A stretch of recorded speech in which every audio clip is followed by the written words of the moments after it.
Well, I say every day it's a getting closer to taking a bath with my fucking toaster.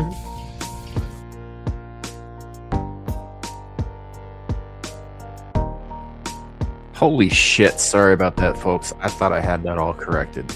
Give me just a second. Wrong thinking is punishable. Right thinking will be as quickly rewarded. You will find it an effective combination.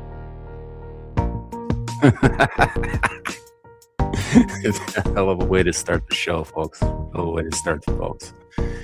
Start the folk. Jesus, I'm all discombobulated today. I think Trump got me. I think Trump got me like he got Venezuela. The discombobulator. Welcome in, everybody. It's that time of the month again. It's time for Whispering in the Dark. I try to come up with, interesting things for the titles for these things because I try to do it a little bit differently than some of the other shows, which are just numbered. And today, all I could think of was a lyric from a nearly 20-year-old song by a band called Nightwish. From a song called Dark Passion Play, which is like a 13-minute song, something like that. And I don't know, it seemed appropriate given some of the things I'm probably going to spout on about tonight. I'm going to talk a little bit about stuff that's going on, particularly in Minnesota. And some other stuff and whatever else comes up. It's going to be a bullshit session. I'm not bringing anything up on screen besides some of the shit that happened in Minnesota. Like, I can't bring any of that stuff up on screen on YouTube anyway. But anyway, greetings, salutations, welcome in Whispering in the Dark number 24. I'm Samuel the Infamous. If you're unfamiliar with me, we are currently live on Twix, YouTube, and Rumble. If you're in any of those places, let me know. This is the one show where I actually interact the most with the chat. So, appreciate y'all being here. First up, we've got BTK dropping in a couple hours before the show, actually. I don't know what he's getting at here. It seems like I should be insulted. I'm not, but it kind of feel like I should be. We've got Mr. Beak here with us tonight. Good to see you, Beak. Jacob Gallo, howdy. Welcome in. We've got Old Blindy with us. Bleeding. Yeah, I don't know. The whole show just went to shit, like right off the bat. So the way it works is on StreamYards anyway, right? Is they've got this feature that they started up about a year ago, where you can upload a video to play automatically when you go live, so you don't have to like time going live and then switch over to the other menu, which is on a different page to hit the intro video, which is why in the early days, you would catch a lot more of us just like being on the screen for a second and then the intro would play, is because that timing is not always perfect. There's usually about a 3-second delay. And so anyway, I've been making use of that, but you actually have to load the correct video in the first place. And I thought I did, but apparently I didn't. So it is what it is, man. It is what it is. Started the show with this. Yeah, I do that. Yeah. Hey, for the record, she only has that because I was dumb enough to give it to her. So I showed it to her one time. She's like, "Hey, I want that," and now she plays it all the time. So,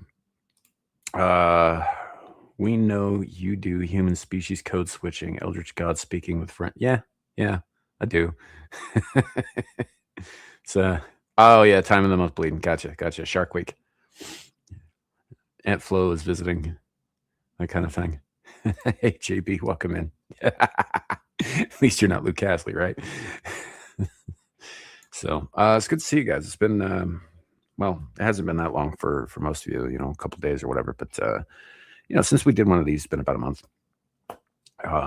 And we've been doing these monthly for a year last month. So this would be 13 months in to when we decided to do these monthly. And I think it's been going pretty well for the most part. I just talk into the microphone. You guys talk via the text, and I think it works out pretty well for the most part. So there was a few things that I kind of wanted to, I don't know, bounce off of you guys, I guess. Was especially regarding like this whole Minnesota thing, right? With the ICE shootings and whatnot. Now I don't know all of the facts about each individual case. I do somewhat regret using the term "good shoot" when I was referring to Ms. Good, but that was a poor choice of words on my part. But to be fair, and in my defense, I did not actually know her name at the time, so it's I found that out later, and I was like, oh, that was not good. That was well, I mean, it was good. I don't. You see the problem? You see the problem here? It's just way too rife for entendre. But we went over that a little bit on SITV, not a ton. I talked a little bit more about it on other shows like Beelzebub rather, on Beelzebub.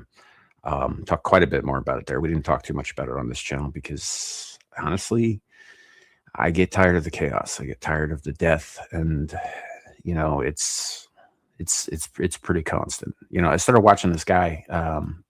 Fulton Lee, I think his name is. He's got a couple channels here on YouTube. Apparently blew up on TikTok a while back. And he like goes out to the park and has people like press random buttons or whatever, and then he just builds a song around that kind of thing.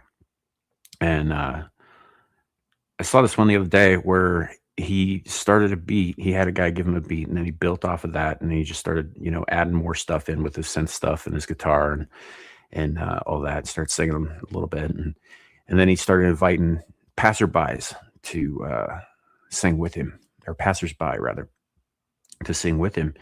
And these people would go up, and some of them had some real skill, and some of them didn't, but it didn't really matter. They were all just hanging out in the park, having a good time, making music, And I'm sitting there and I'm thinking, this should be the kind of public gathering we're seeing more.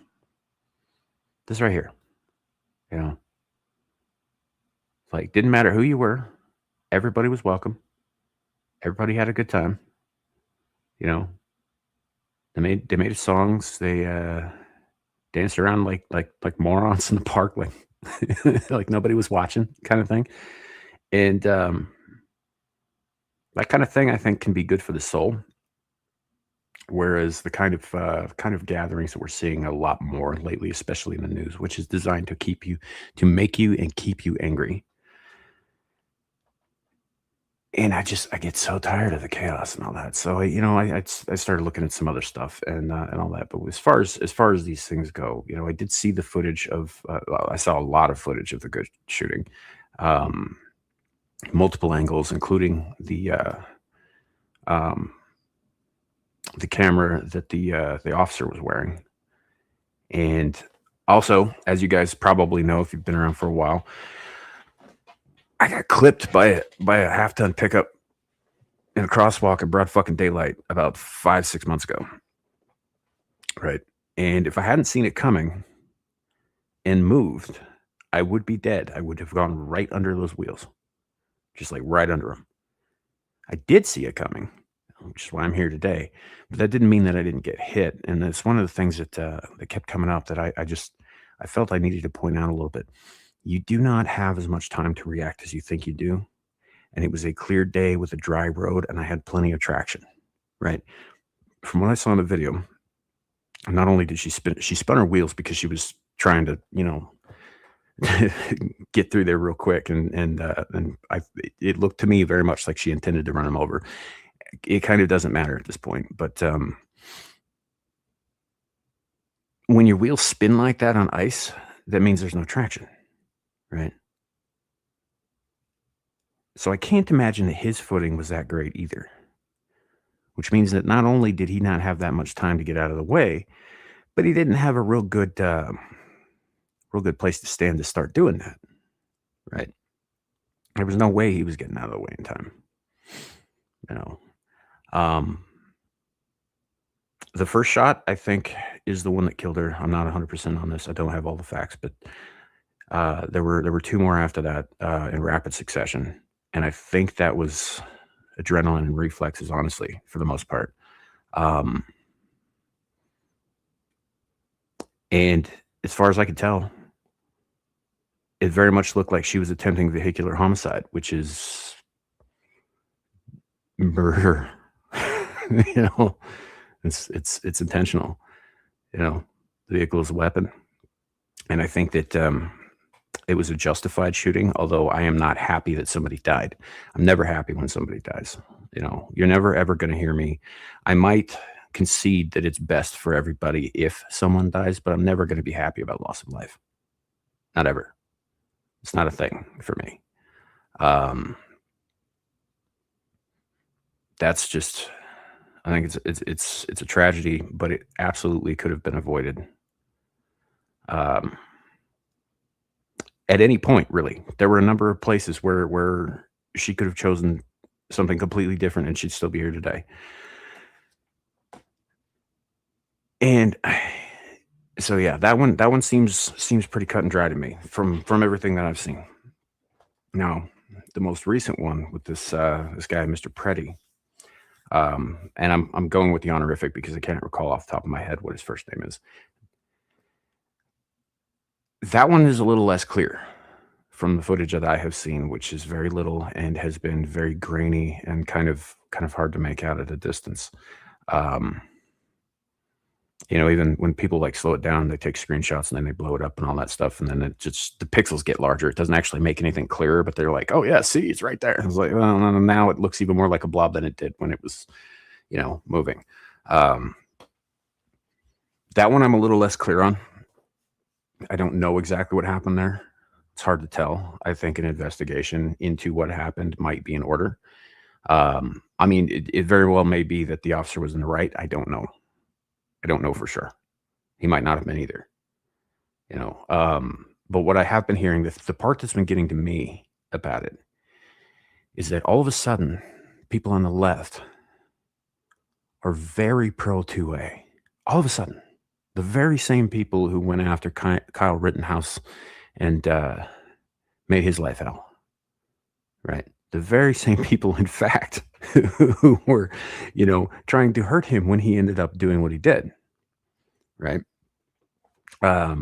These same guys who were going around saying, "Oh, we need all the gun laws and the red flag laws and the constitutional violation laws," which is what they all are, all gun laws that conflict with the Second Amendment. In fact, restrict anything about the Second Amendment are unconstitutional, as a matter of course, right? And therefore unlawful. But they're all about those. They want to, you know, keep you from having your stuff. They want to keep you from exercising your right.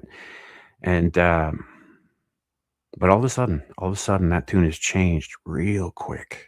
And they're all, well, oh, why couldn't he have had a gun? Why couldn't he have had a gun? And the thing that I'm also is getting to me is not just the sudden change on their behavior in regards to 2A, right? But also the complete switch around on the opposite side, because I'm seeing a lot of people making the exact same arguments about Preddy that the left made about Kyle Rittenhouse. Why did he have a gun? Why does he need a gun? Why did he have that many rounds? Right. And the fact is, I think that Preddy made some very stupid decisions. You know, there may be more to it. Like I said, I don't have all the information about exactly what happened there. Honestly, right now at this moment, I don't think anybody has all the information. I think a lot of us are just kind of like speculating. The fact is, as an American citizen, he has the right to keep and bear arms as well. And as far as I know, even though I don't believe he had he had his permit on him, right? But he was a licensed carrier. Now, I was listening to Joe Rogan earlier, and he was talking about the specific model of gun. And from what he was saying, if he's correct about the specific model, which is like a SIG P230, I think is what he said, it has a design flaw, a tendency to discharge without much provocation, like accidentally discharge, right? Which could have happened. I don't know. Now, I don't, again, neither here nor there. What happened. Man's dead. It is what it is. But he had the right to carry. Same as all Americans do. And I'm hearing from the right, oh, why did he have a gun? He shouldn't have brought a gun. He shouldn't have been allowed to carry a gun. And no, that's not true. That's flat out not true. As an American citizen, he has the same rights as everybody else. Now, as to the specific order of events and what exactly happened leading up to his death, I am trying not to speculate too much. I don't actually know. What I've seen has been confusing video that is not very clear. And honestly, I get tired of watching people die. So I've not been going over it with a fine tooth comb like I probably should have, but 320, P320. Okay. Thank you. Old Blindy. Appreciate it. Excuse me. Hi, Andy Pickle. Welcome in. Sorry, I haven't been looking at the chat too much. Alex Peretti. Yeah. Thank you. So, either however it happened. Yeah, Kash Patel's an idiot. He is. Guy's an idiot. He may not be an idiot, but I don't think he's on the up and up, right? And I heard a clip from Trump the other day from a leftist, of course, so it's probably out of context. It's probably not a complete clip, but I haven't seen it anywhere else either. Where Trump is saying, "Oh, you can't bring guns, you can't carry guns, you can't do," and I'm sitting there and I was like, that is in direct violation of the Constitution if it's acted on. It's like, no, you can, actually. You can. You can own a goddamn cannon. You can own a warship. Strictly speaking, you can own nukes. It's probably better that most people don't have them. Nuclear weapons, I mean. But you can, constitutionally speaking. There's no restrictions on arms, on what kind of arms, what era they're from, what their capacity is, what kind of damage they can do. None. So, yeah, and Beak, see, that's the other thing. Like, he didn't have his ID on him. I don't think he had his permit on him either, which in that state, I believe you're required to carry as well, at all times. And he also made the fundamental mistake that you do not get aggressively and physically involved with law enforcement, especially if you're carrying. You just don't do it. You actively seek to avoid engagement of any kind, right? Because of precisely this reason, because somebody might end up dead. And in fact, a lot of firearm training courses specifically emphasize that. Like, it's part of the basic training. It's part of firearm safety, right? Being armed means that you avoid using said arm. Same principle as martial arts, right? Right. The whole point of learning how to defend yourself is so that you won't have to.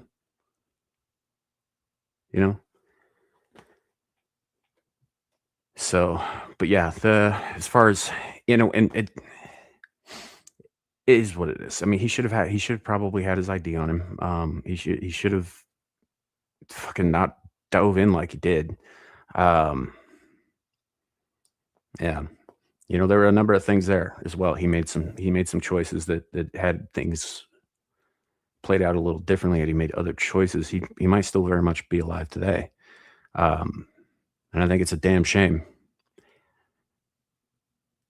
And it's horrendous, but this shit's not gonna stop. It's gonna keep going. They're gonna keep throwing a fit. They're gonna keep showing up.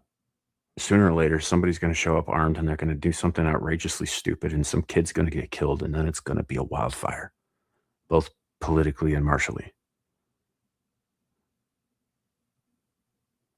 And then we're gonna see some shit. And I don't look forward to that. I think that all over some immigrants, legal or illegal, who were scamming the people of Minnesota alongside certain elected officials out of $18 billion. Because if you notice, This has been pointed out to me several times today, and it's true. I'm looking around, and ICE has something like 10 times the presence and activity going on in Texas, where everybody's fucking armed, than they do in Minnesota, and nobody's been shot by them. Nobody's been, I'm going to say something really horrendous here that I'm probably going to regret later, iced out.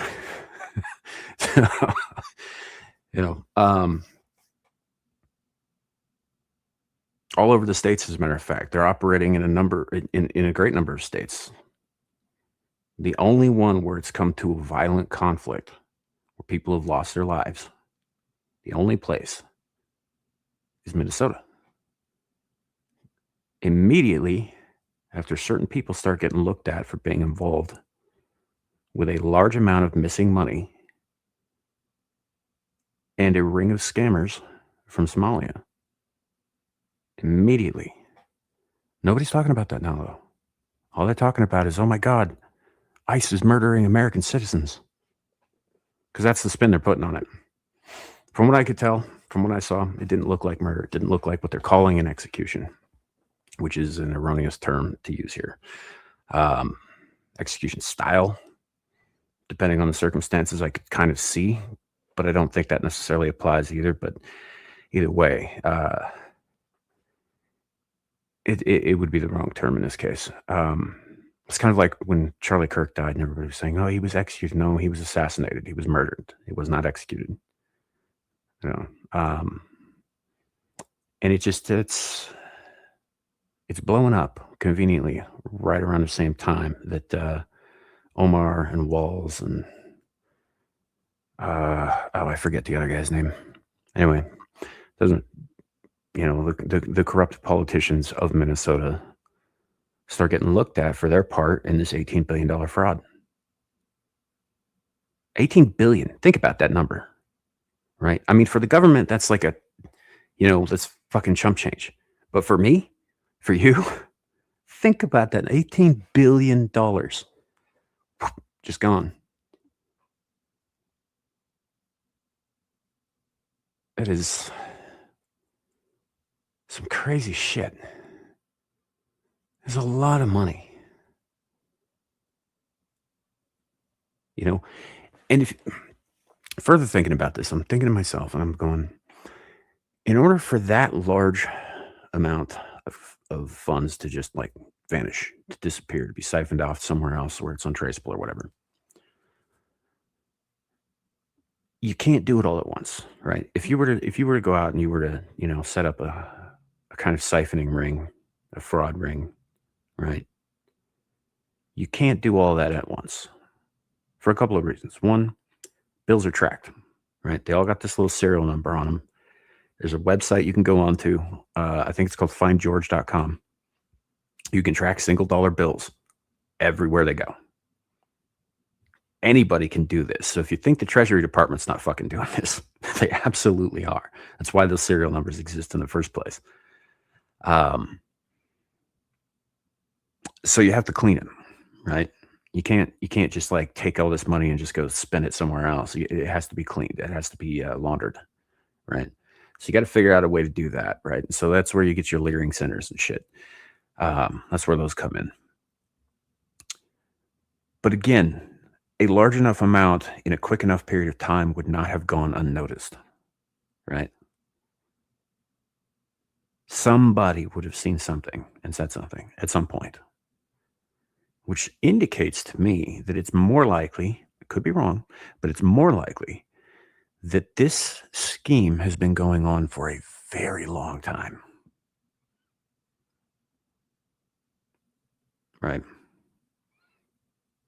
I mean, maybe not more than a decade or so, but still, years, not just months or weeks or whatever, years. This has been going on for years, incrementally. 6 cold and heated toilets. Now you're talking Amir's house. Maybe that's where all that Smalley money ended up. And it's just, it strikes me as very, the timing of all of this is suspicious, very suspicious. You know, we know these riots are manufactured, right? We all know this. They're organized, they're funded. You know, these protests, if you will, which, by the way, jumping out in front of an armed officer of the law is not a protest, right? Confronting them with any kind of physical activity is not a protest, right? You want to protest something, like obstructing traffic, you know, even just regular traffic is, you know, is not a protest. It's a danger to yourself and to everybody else fucking around you. A peaceful protest means you show up in a public space, usually somewhere adjacent to whatever it is you're fucking protesting, and you carry some picket signs and you do your little chants and shit like that. But that is as far as it fucking goes, right? You have the right to do that. What you don't have the right to do is assault people. You know, you don't have that right. I'm going to take the toilet thing off there. I kind of forgot it was up on the screen.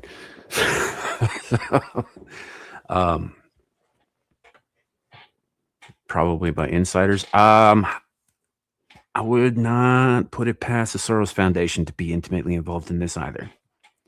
You know,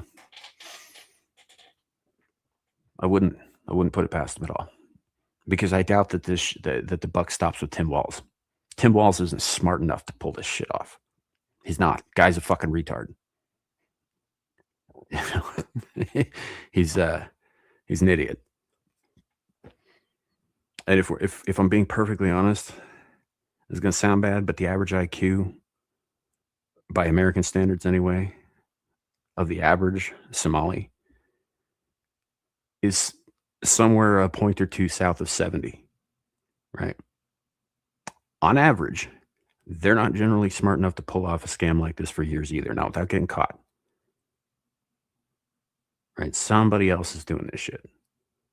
Somebody else is involved who we haven't heard the name of, and maybe not. Maybe never will. You know, maybe never will. But the way these protests are going down is very much like the Summer of Love, right? Very much like it. You know, and that's concerning, right? I mean, I'm sitting here, I'm looking at things that are going on right now, and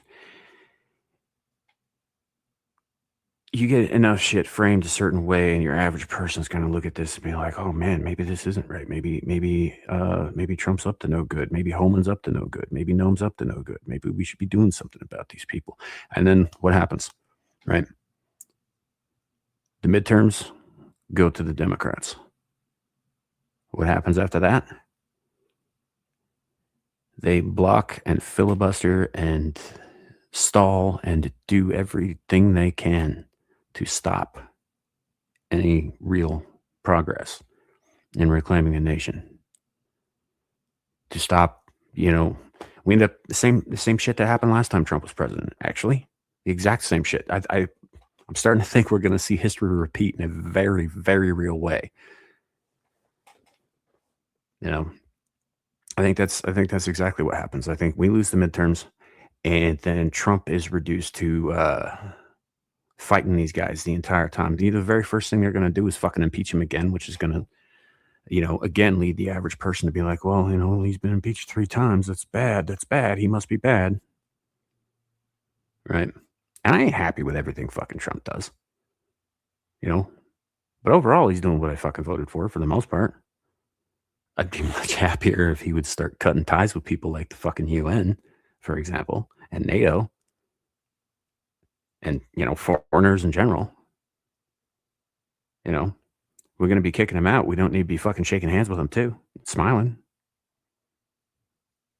in my opinion. But, you know, we can't have everything. And I'm not what you'd call a single issue voter. You know, there were reasons that I voted for him, multiple. And overall, I'm not super unhappy about everything. There are a few things. The Epstein shit, I'm still pretty pissed about, and I think I probably will be for a long time. I think a lot of people will be for a long time. You know, the fact that we're apparently going to fucking war in the Middle East again. I'm not fucking happy about. You know, I am happy that people are being deported who shouldn't be here. I'm not happy that the numbers are lower than I anticipated and lower than he said they would be. You know, I don't think that's entirely his fault, but I also don't think that they're doing enough. So this is going to be kind of a cake and eat it stew sort of opinion from me, though. So grain of salt, right? And all that. And Jacob Gallo cut ties with the Zionist government. I don't even care if they're Zionists or jihadis or fucking, WEF Nazis. I don't care who they are, or the CCP or like any foreign influence, all of it. We'd be fools to think that Israel is the only foreign influence, right? They get a lot more press than anybody else does lately. But they're not the only ones. They're not the only bad actors out there.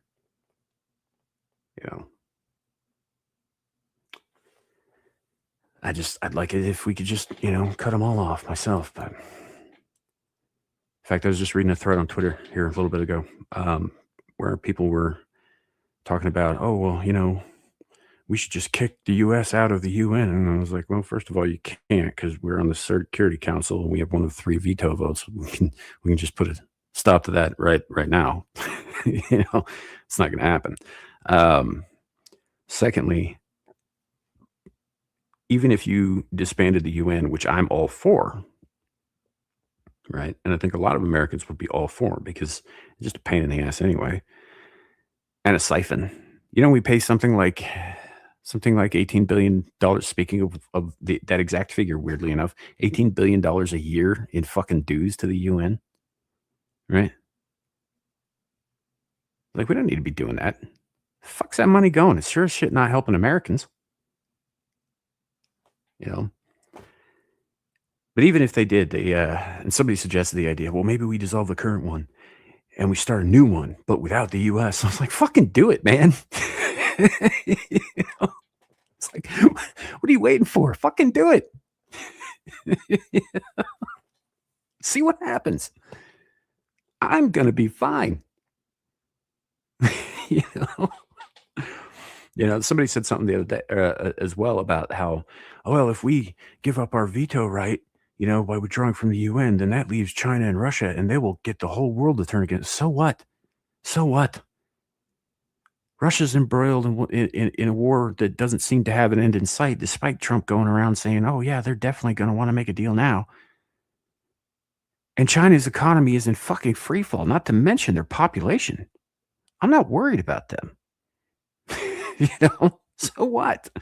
Most of the rest of the world fucking hates us anyway. They can just do it at a distance now without our money.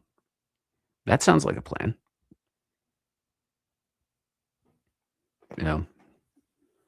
So I'm sitting there and I'm just thinking to myself, I was like, you know what? I can't say the rest of the world would be better off without the U.S. and the UN. I don't know if that is the case. They may be, they may not be. I couldn't guarantee that. I couldn't postulate as to whether or not that would be a good thing for the rest of the world. I do, however, believe it would be a good thing for the United States. And that's my concern.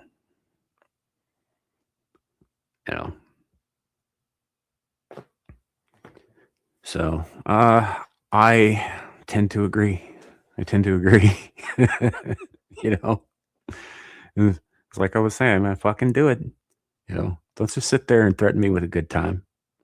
I'm already convinced. You don't have to sell me on it. So, waiting for the next great flood. Well, if it happens, it's gonna piss a lot of Christians off. Because as far as I know, the whole rainbow thing was God promising never to do that shit again. He didn't, however, say he would bathe the entire world in flames. So there's that.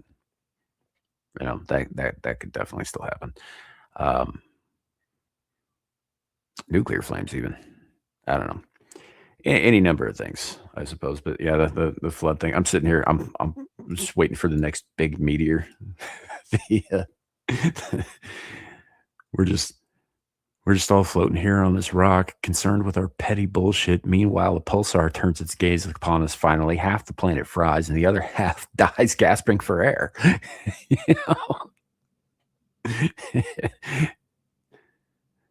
know.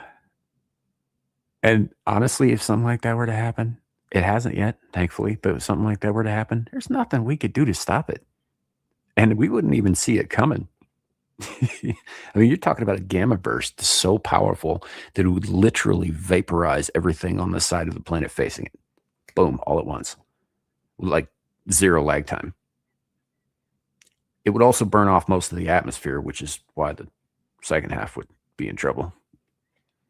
A lot of trouble. You know?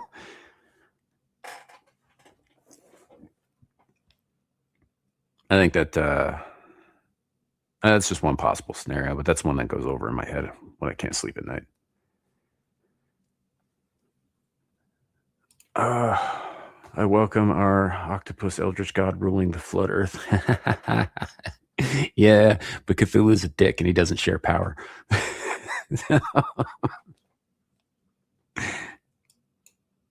He doesn't so much rule as treat it as like his snack cupboard.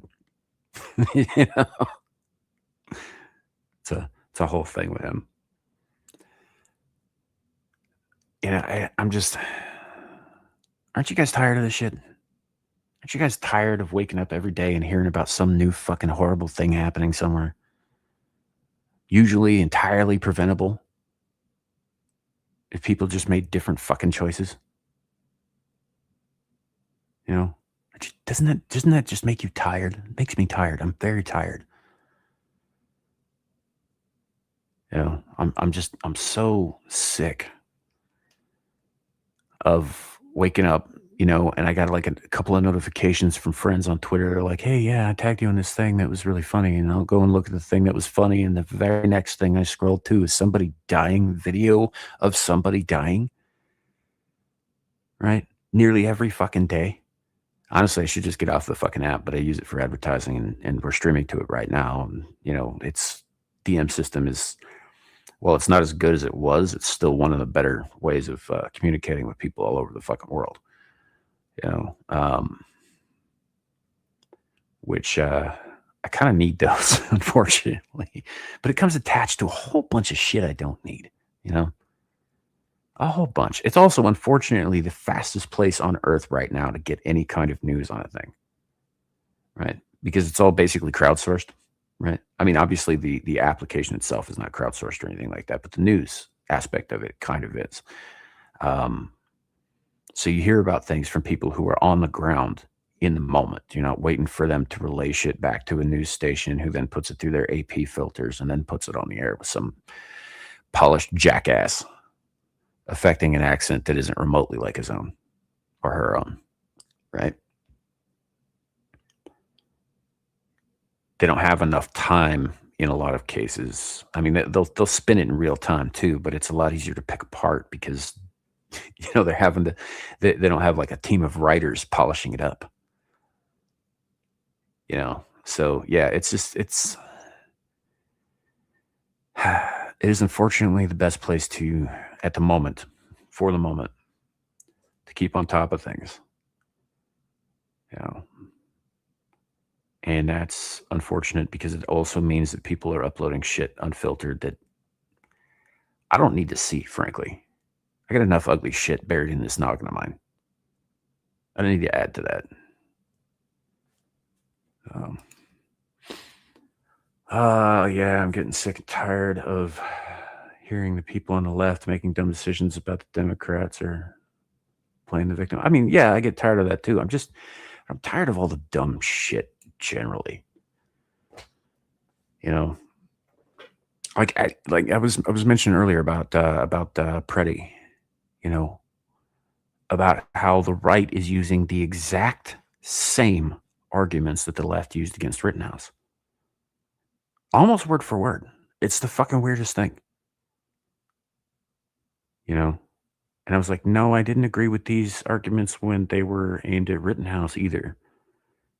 I don't know. I don't agree that this was a self-defense case or anything like that. He wasn't that he was, acting in self-defense. I think it was a series of unfortunate events that culminated in this man's death. Um, I maybe that'll bear out. Maybe I'll be proven wrong. Either way, as more information comes out, it's still pretty fresh. But I don't think the circumstances are the same. But I think that the arguments that he shouldn't have been there, or he shouldn't have been carrying a gun, or this or that, it's the same shit they said about Kyle Rittenhouse, man. It's the exact same shit. It's just the other side saying it. That's not how. It's not how this is supposed to go, man.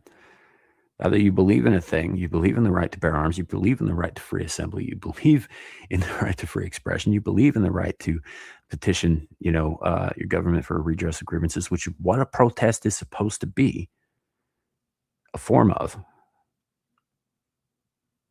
You believe in the right to free speech, you believe in these things, or you fucking don't. There's no middle ground here. Either you believe in those things or you don't. And the second you turn the left's arguments, and the left, as we know, are all about shutting down fucking discourse. They're all about shutting people up. The second you start doing that, you become the left, in my opinion. So, no, the spaghetti monster is a fraud. That motherfucker is a fraud. You guys know about the flying spaghetti monster? I'll get off my soapbox for a minute here. Essentially, what happened was back in the 70s, right? There were a bunch of atheist hippies going around, and they were just like, oh, yeah, peace, love, and all that, other nonsense, drug-fueled nonsense. Anyway, they had this whole thing about like fighting against the man, and one of the things the man did was go to church and believe in God and do all of that and all. So some enterprising dude came up with the idea of the flying spaghetti monster as a joke, right? And started saying, oh yeah, I pray to the flying spaghetti monster. Like they made up fucking bumper stickers, t-shirts, and posters and fucking postcards you can get, I think now. And to be fair, it's kind of funny. It is. But basically the sentiment was, well, as long as we're making shit up, because they were atheists, right? They didn't believe in, anything much of anything really. So there's like, well, as long as we're making shit up, let's make up something fun. And they did, as a joke. It wasn't even meant to be taken seriously as like an insult or anything like that. It was just a joke, right? And somewhere along the line, I think during my generation, about 20 years later, some idiots started taking it kind of seriously. And here we are about 20 years after that. And there are people who actually believe in this fucking thing somehow. So, yeah, that's true. Hey, Samuel, I believe that everyone has the right to wear a thong. Doesn't mean I want to see it on everyone. I mean, that's true. Whale tail does not look good on everybody. It's not flattering for everybody, right? In the same way that plumber's crack is not sexy on anyone. Ladies, pull your pants up, please. Those like low-rise jeans and shit, not a fan. Not a fan. I don't need to see the top of your butt crack. That's not attractive. Yeah,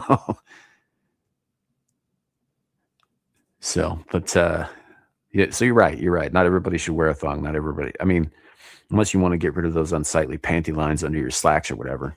Fuck, I don't know. I don't know why you would wear one. They look horribly uncomfortable to me, even for women. So I don't know why anybody wears that shit, to be honest. It's like, so, talk about losing brain cells. Right. Well, each generation is like a little bit dumber than the last, in my opinion. Every once in a while you get a few bright spots. Like I like the Zoomers and early Gen Alpha are starting to lean a bit more common sense than anything else, which is good. It's good. That's awesome. But like the boomers made some really stupid mistakes, mostly in parenting.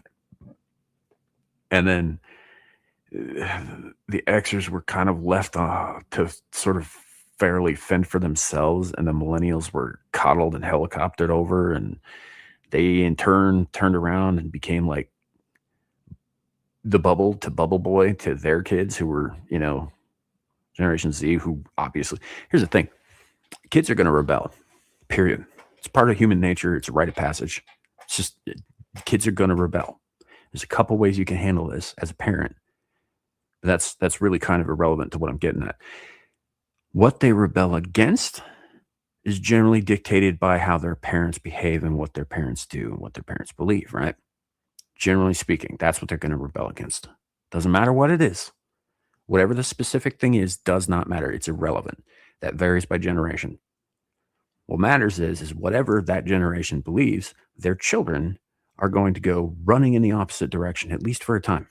Maybe they come back, maybe they don't, but at least for a time, they're going to run off in the opposite direction.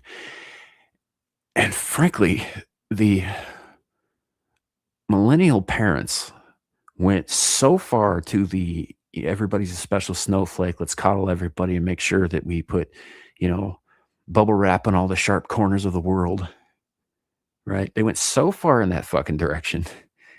Gen Z's coming out swinging, and they're like, nah, bitch, I'm going to put on a suit and tie, motherfucker. And it is the wildest thing to see.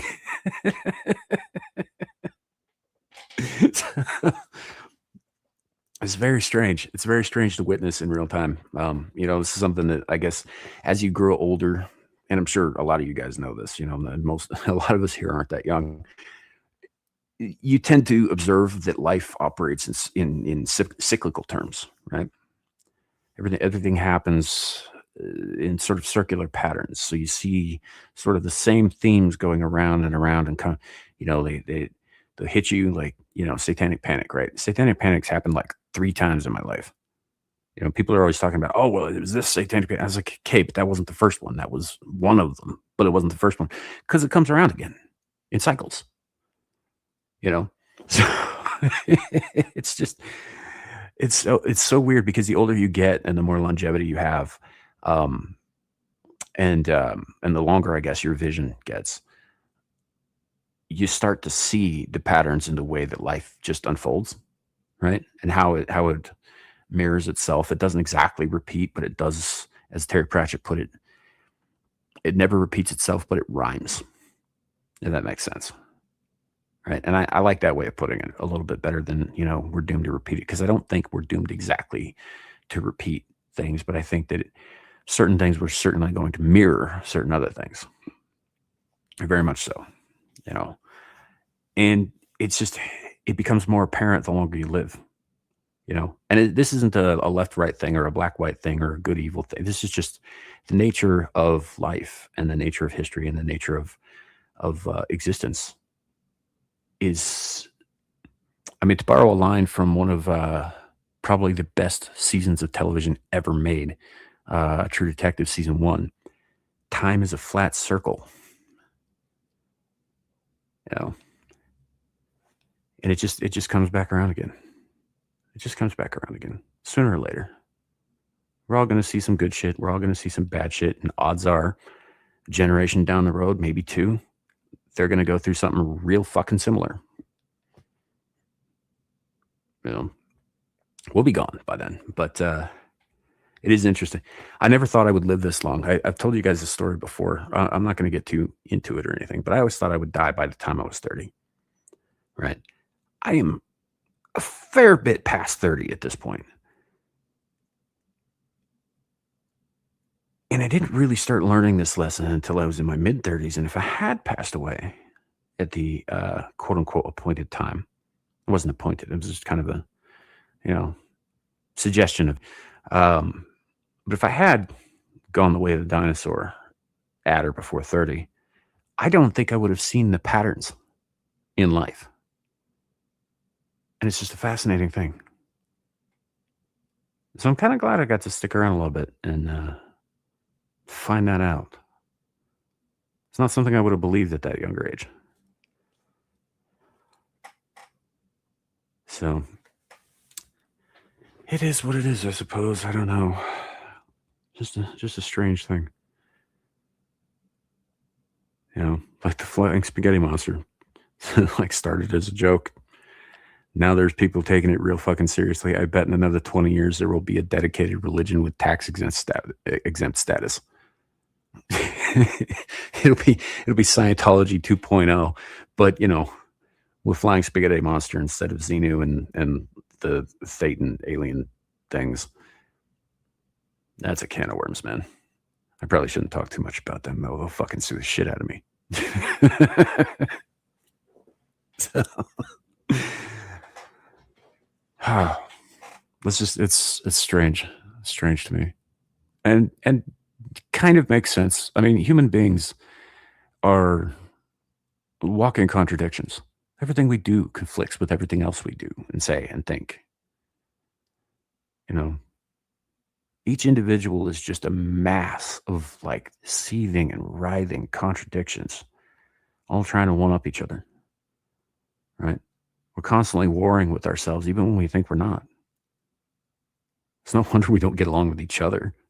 You know? And this blows my mind. Some of it seems so simple, and yet thousands of years later, many thousands of years later, we still can't figure it out and get our shit together. Right? It's one of the fallacies, I think, of man in general is the idea that you know better than those who came before. You know, we're seeing that a lot lately politically too, but like in general, I mean, politically speaking, on the left, especially when they talk about communism and like, oh yeah, it just hasn't been tried before, or that wasn't real communism, or that was just what I call it, symptomatic, I think is an expression that I heard relating to that recently. like it was a symptomatic, I can't remember the exact term, but essentially, basically, they were saying, no, they fucked up, and that's what happens. Which is to say, they didn't do it right. We can do it better, right? So you hear this, and it's mostly from young people who are still in fucking college, who've only recently had these ideas implanted in their heads. Maybe started reading Karl Marx, but didn't bother to read anything else. You know, probably because that's the only thing they were exposed to. And again, this is just an example. I'm not trying to rag on anybody specifically here. I'm just pointing this out as an example of the hubris of man to believe that we know better than those who came before, particularly with limited information, right? You know, like you get conspiracy theorists talking about like, well, the pyramids couldn't have been built by man because, you know, how could men back in those primitive times have moved those giant stone blocks that weighed like, I don't know, a lot. I don't remember what the exact tonnage was, but I was just like, but you weren't there, and you don't know that they didn't have a way to do it, right? You don't know that they maybe they knew something that you don't know. You know, it's like you have no idea, none whatsoever. You know, maybe they did know something. Maybe something's been lost. Maybe the fact that most of their building materials, as far as we know, were biodegradable as fuck, made out of like wood and reeds and shit. You know, that stuff rots. It's, you know, it gets degraded by the ecology around it over time, right? Maybe nothing's left of their original tools. It doesn't mean they didn't have them. You know. So yeah, it's well, yeah, JB, yeah, it does get lost with time, like everything does over time, right? And there are occasional huge losses that happen, like the burning of the Library of Alexandria. We have no idea how much shit got lost there. Not a lot was saved. We know that. You know, I think we'd have a similar problem if something happened to the Library of Congress. Part of the reason they're backing it all up online, like there are physical copies in Washington you can go and like check out and look at and all that stuff too, but because it's essentially an archive of human knowledge and creativity and, you know, scientific documentation and all of that stuff. And you can go and, you know, look at all that stuff. But now there's a website, a government website, libraryofcongress.com or .gov, where you can go and you can call up pretty much anything that's in it at will on any device that's capable of accessing the internet, right? which I think is pretty cool. But if something were to happen to all of that information, right? This is why things like the Wayback Machine exists, like archives, these sorts of deals. If something were to happen to that information, right? And then say we experienced, a second dark age, even a brief one, right? Set us back to zero. How much information would we save? How much of it do you think? Hi, Aaron Laura. Welcome in. Welcome in. My guess is not much. My guess is not much. Which is why we're archiving it, right? Hopefully, should something apocalyptic happen, later generations will be able to, at least find some way of deciphering it. It's probably where we're doing it in multiple media too. Although, to be fair, if we encounter something like that, the physical copies are the only things that are going to be worth it to them. So something happens to them, we got a problem. We're back in the same boat that they were back in Alexandria, And so we don't know how much has been lost. We don't know how much has come before. We don't know all these things. Well, what we do know is that in recent memory, every single fucking time communism has been tried, it has failed spectacularly. Well, I say failed spectacularly. I don't believe actually that it did fail. I believe that the idea that they sell people on didn't work out. But I don't believe that that's actually the goal of communism. I believe death is the goal. Everything else is a pretty lie to sell it to you, right? So in that regard, certain communist governments, like the CCP during the Great Leap Forward, were spectacular successes, right? Because they set out to do what they achieved to do. 60 plus million people dead. I think that's the point. But these kids going around who don't know the fucking first thing about paying their bills on time, right? So they get upset because they can't manage to do that. And they're just like, well, on communism, it'll all be paid for by everybody else. And I was like, okay, so how do you think they're going to make the money to pay for your shit? How do you think that works? Where does that come from? Who generates the wealth?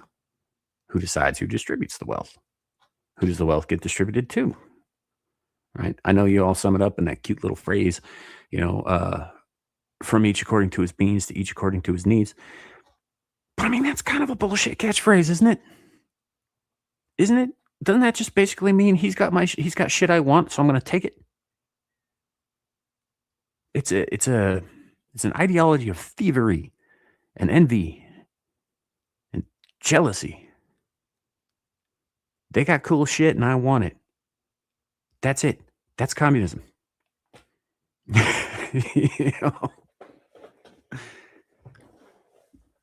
And it inevitably leads to breadlines and mass graves every fucking time, which to my mind is the point. It's not the stated goal because they'd never sell people on it if that's what they said right out of the gate, right? They'd never sell it to people if they said, oh yeah, we want to bury you in mass.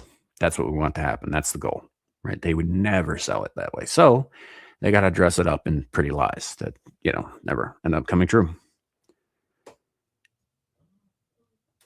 And the fact that these kids are like, well, they didn't do it right and we could do it better leads me to believe that A, they didn't actually read anything about anything that had occurred before, right? Because some very, very fucking smart people had a hand in bringing this horror to the world, right? Now, I'm not talking about Marx. Marx was a fucking idiot. Engels was the guy behind all that. If you actually read Marx, the dude's a rambling lunatic. He sounds like Charles Manson now. Not like back in the day when he seemed like he might be, tapped into something. But I mean, like the rambling fucking lunatic, right? But if they actually, I don't think they actually read anything past the bullshit poetry that Marx wrote about it, right? They also skip all this stuff about like, dude hated blacks, he hated Jews, he was very, very non-inclusive, which I think is hilarious. But I mean, guys like Stalin and Trotsky, guys like Mao, Pol Pot was a fucking idiot. I'm not including him in this. He was just a murderous son of a bitch who hated people with glasses. Had some very weird ideas about agriculture. Mussolini, very smart dude, right? Like these are Stalin, probably a lot less smart than Lenin and Trotsky, but definitely not a dumb guy, right? And he was right about a lot of things, you know.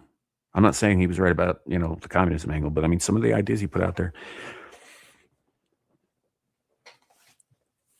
you know, they learned the Bernays lesson of propaganda extremely well over there. You know, and it just boggles my mind that some kid's going to come along and he's just going to magically figure out how to fucking do it better. You know, like nobody's thought that before, ever in the history of anything. You know, like nobody said, hey, I can improve on a thing.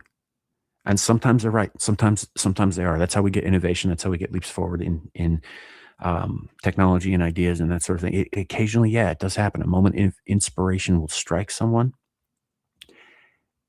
and then it's magic, right? It does happen, but it's far more rare than these fucking college graduates or students, rather, would like to believe.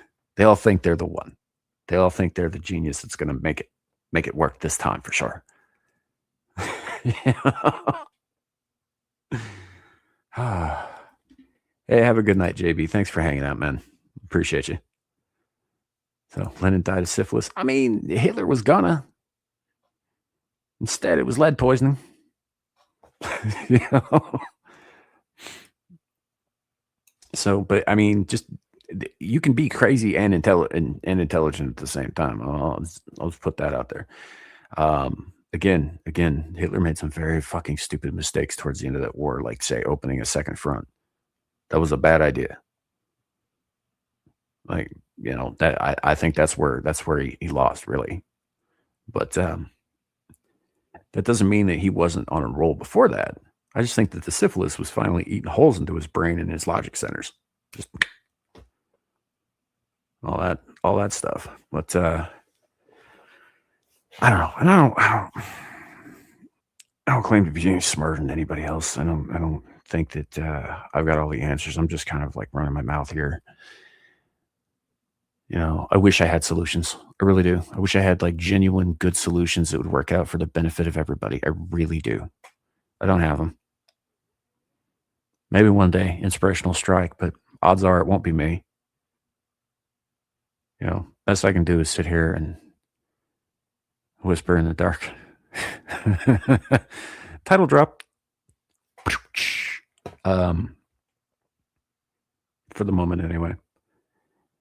And I think that's how it starts, right? Somebody starts talking about a thing, and somebody else picks up on that idea, and they run with it, and they start talking to somebody else who brings it up to someone else, and eventually it gets to somebody who hears the bare bones of it or whatever. And yeah, maybe the telephone game's changed it from its original permutation, but they get an idea so good from that it changes the world, right?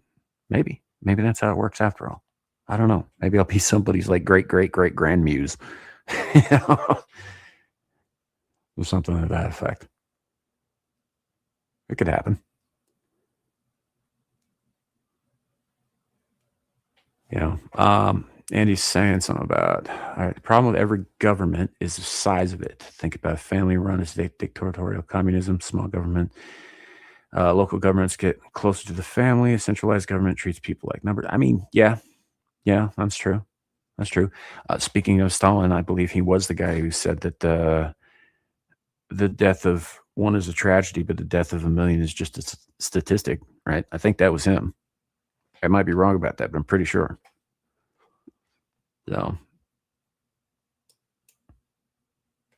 well, yeah, I think so.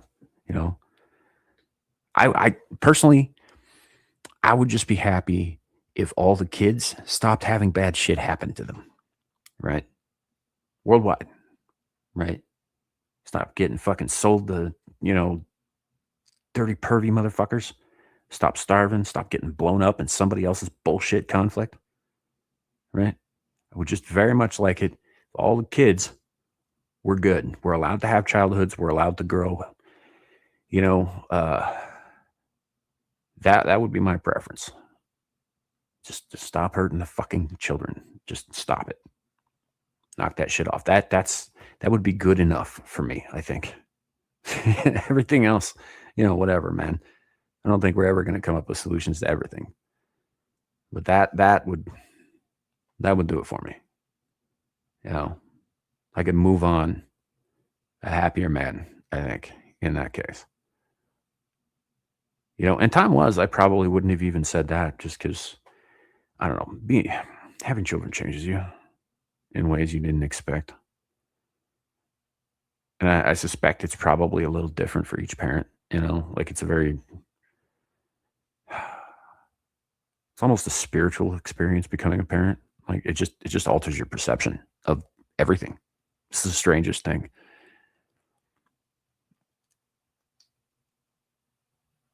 And while I value my own children above any others, and I do, and I think any parent would, it doesn't mean that I want to see awful shit happen to any children ever.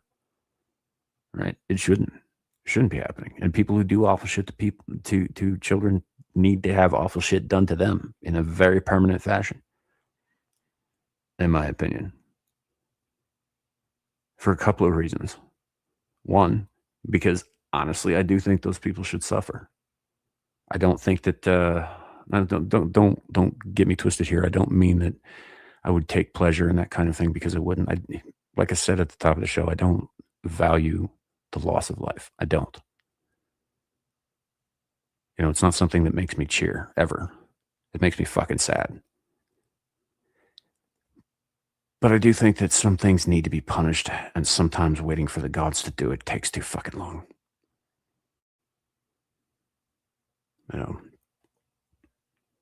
And the permanent part is obvious.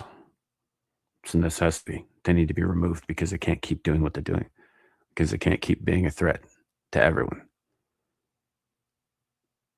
And I'm of a mind that harming a child in any way is murdering the future of the species. It makes you a traitor to your species and to its future. And even if it's like some sick psychological compulsion thing, whatever the case may be, but if it's not like a malice thing, if it's I can't control myself thing, it's like that sucks. But here's the thing: a rabid dog isn't responsible for its actions either, but it's still a threat to everyone. It's got to go. It's got to go.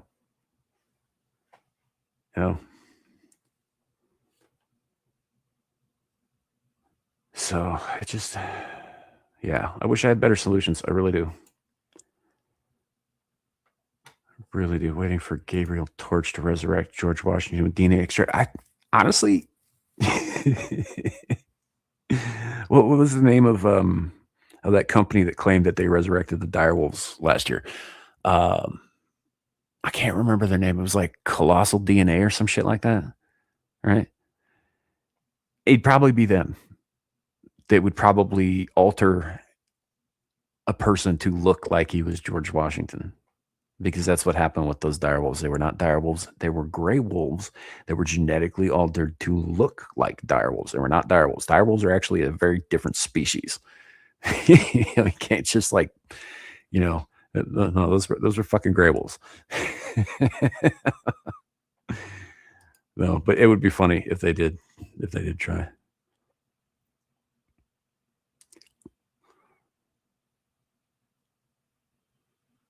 Yeah. No, that's true. That's true, Andy.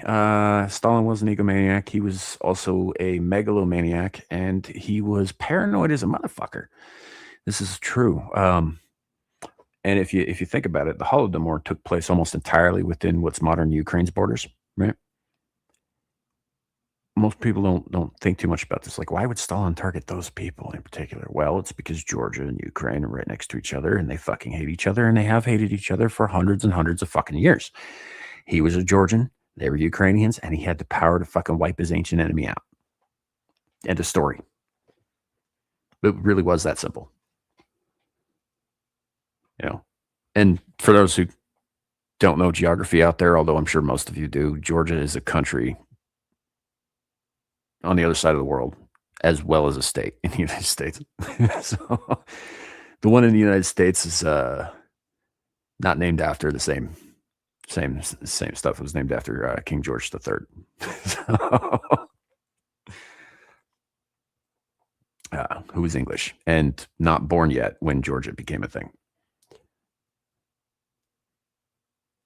So, yeah, no, it absolutely does. It absolutely does.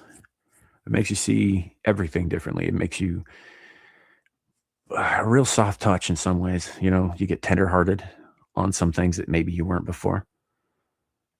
And in other ways, it hardens you like tungsten. You know, it can make you a weapon. You know, or a comfort, depending on the situation, I suppose. If they actually get that stuff going, knowing the human race we used to make Triceratops, you know what? That wouldn't necessarily. I mean, I don't know. I think Jurassic Park would be a bad fucking idea anyway. I tend to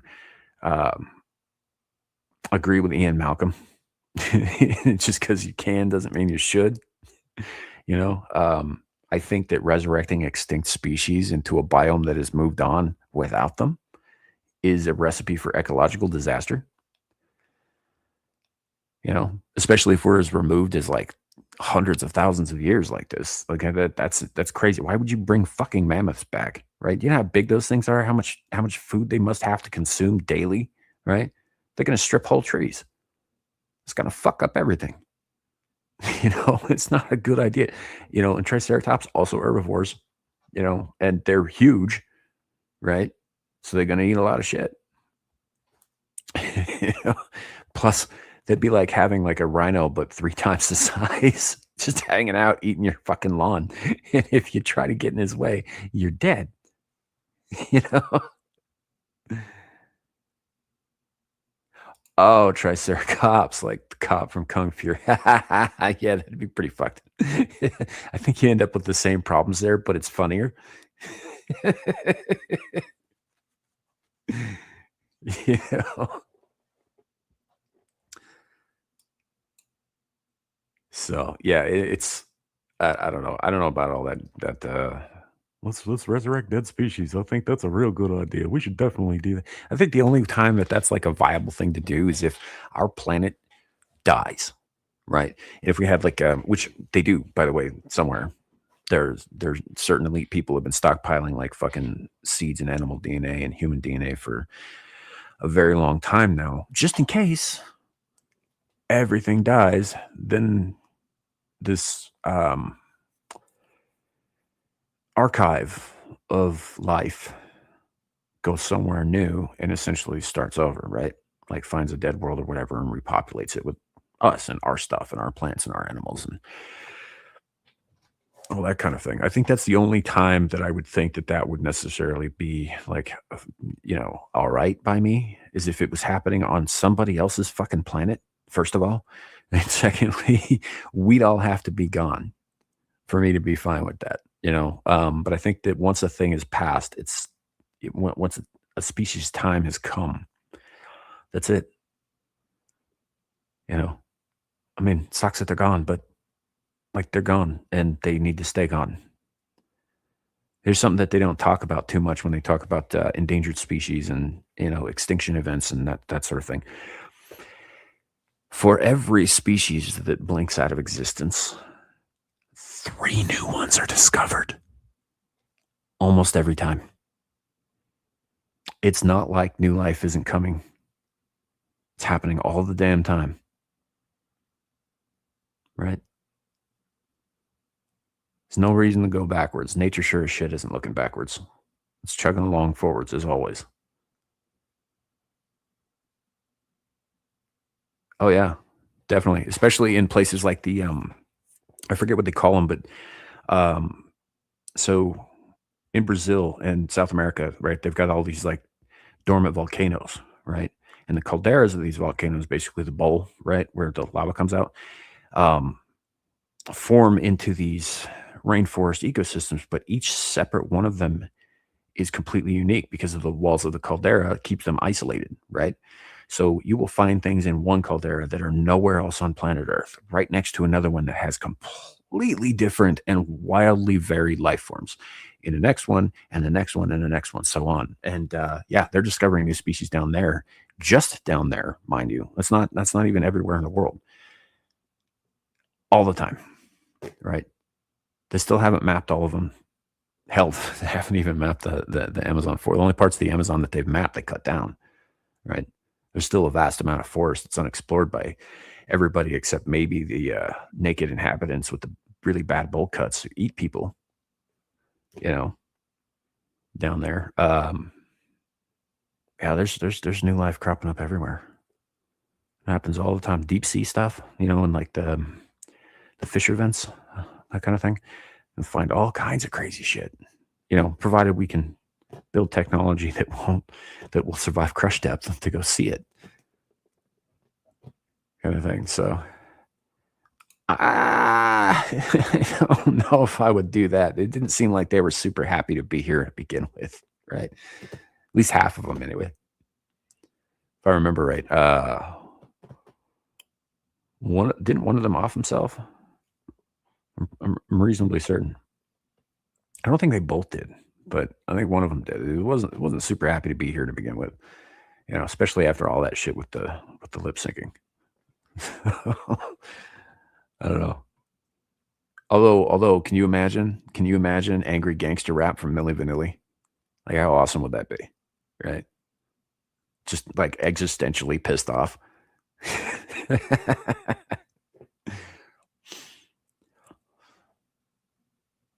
Yeah, I don't know, man. Excuse me, folks. Yeah, I'm quicker about hitting the mute button, and I just didn't. So you gotta live my daily experience with me. No, I have a nagging cough. It's pretty omnipresent. Most of the time, you guys don't hear it because I hit the mute button, unlike my friend and partner, Lawrence Knight, who will just cough right into your ears every time. But it's from years of smoking and just generally abusing myself. So most of the time, I'm pretty good about hitting that mute button so you guys don't end up hearing it, but not every time.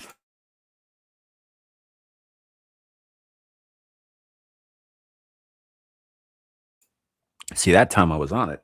I was on top of it. You didn't hear nothing except maybe the beginning of it a little bit. I'm going to let you listen to me swallow some water, though. Take a page out of Amir's book. A little ASMR. That's enough ASMR. I don't like that shit. It's not right. I don't like it. It's weird. It's gross.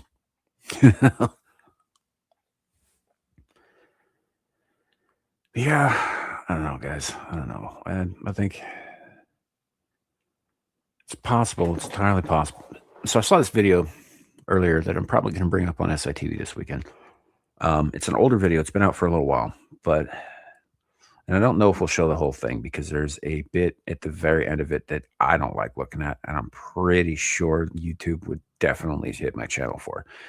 But essentially, what it is it's a commercial for an AI, and what this AI does is it takes photographs of a young girl, and it ages her up to an adult, and then it gives her a voice, and she talks about why this is a bad thing and all the potential bad things that can happen from it, including like, a life of like identity theft and being convicted of crimes she didn't actually commit because somebody else used her image and profile and all that stuff and voice, used AI to do all kinds of bad shit in her name and basically make her take the blame for it, kind of thing. Or even worse, used it to make CP, kind of thing, and distribute that. And the basically the whole thing was a warning against putting your personal information out there on the internet.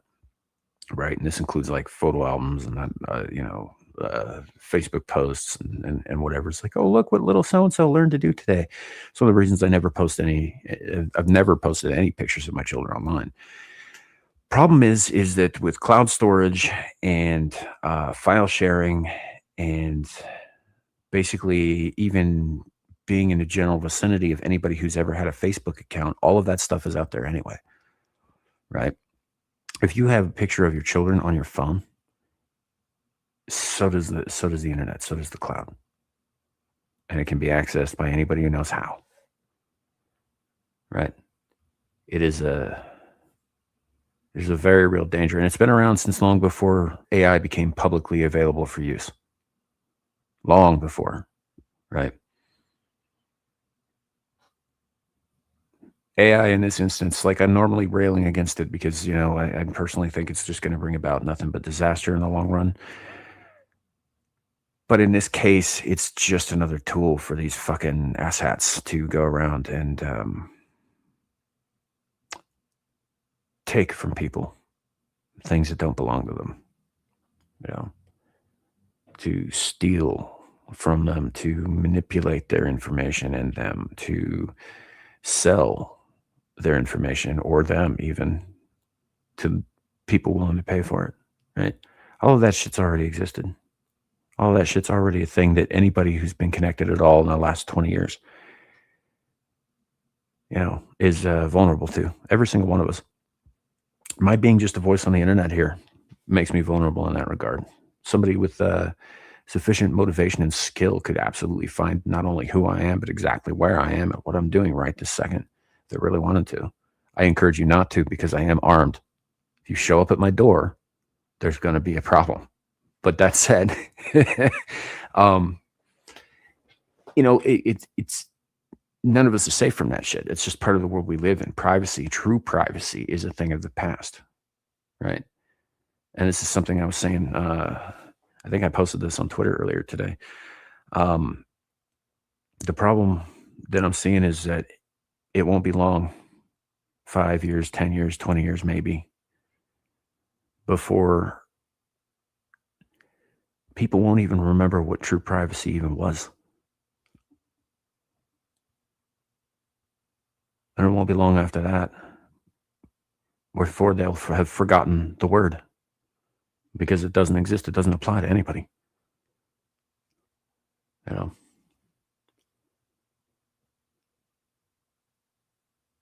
Yeah.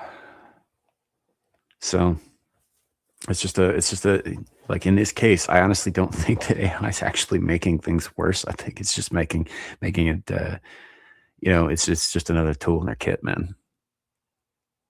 There are very bad people out there who will do very, very fucking bad things and have far more skill at committing these crimes than I do at preventing them. It's just, it is what it is. And honestly, it's only going to get worse. Yeah, Lovecraft taught you not. That's a good plan. Don't ever do that. It's not going to end well. You're going to have a real Pickman's model moment. If you don't get that reference, go look it up. It's fucked up.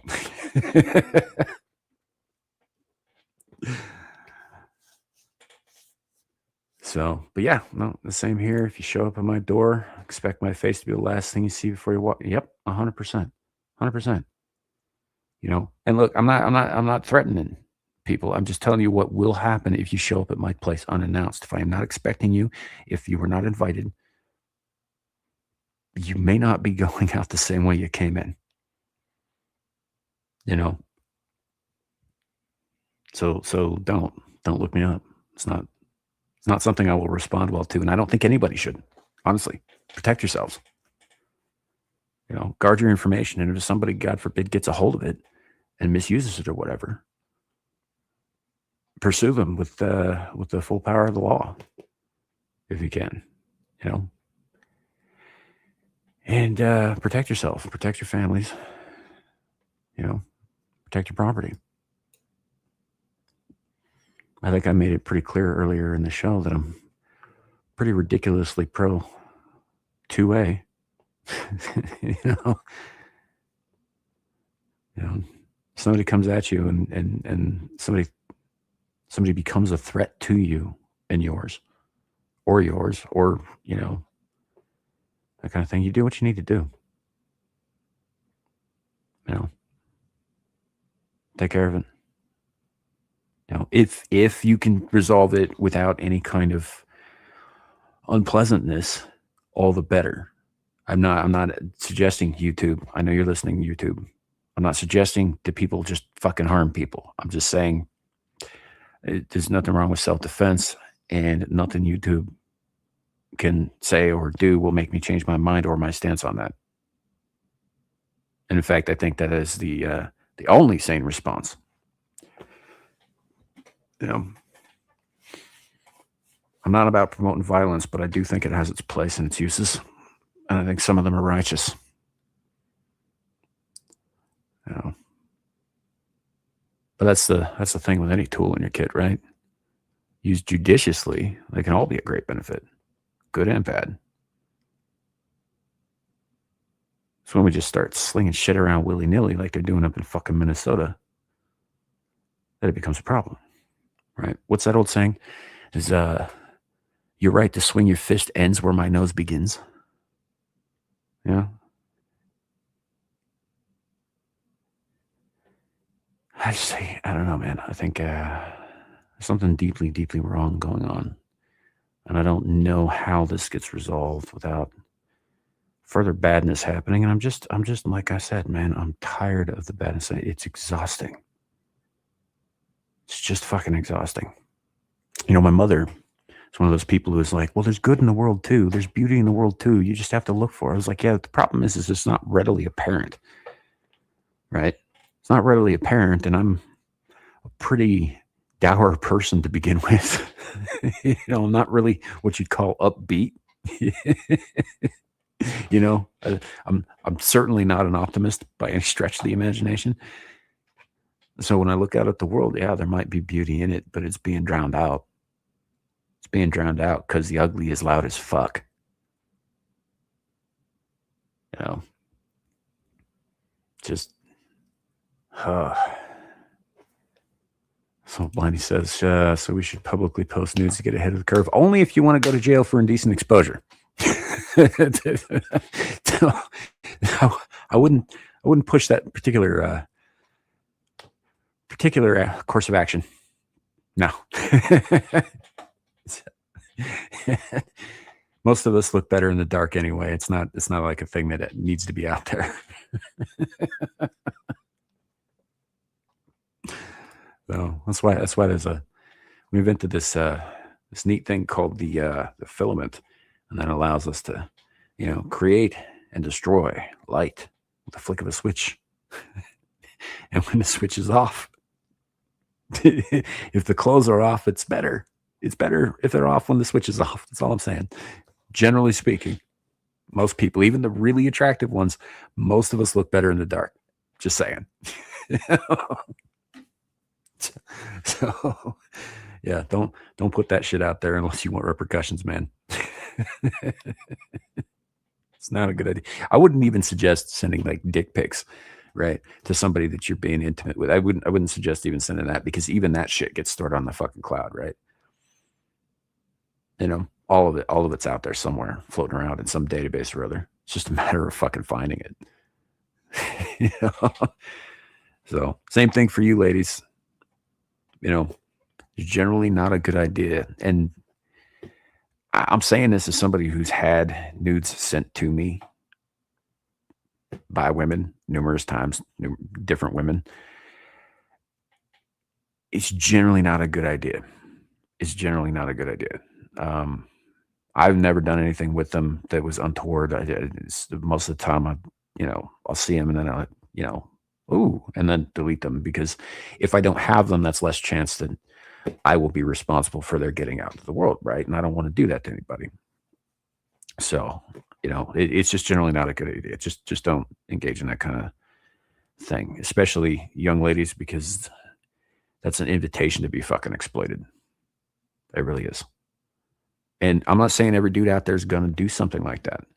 But the problem is you don't know. You don't know for sure, right?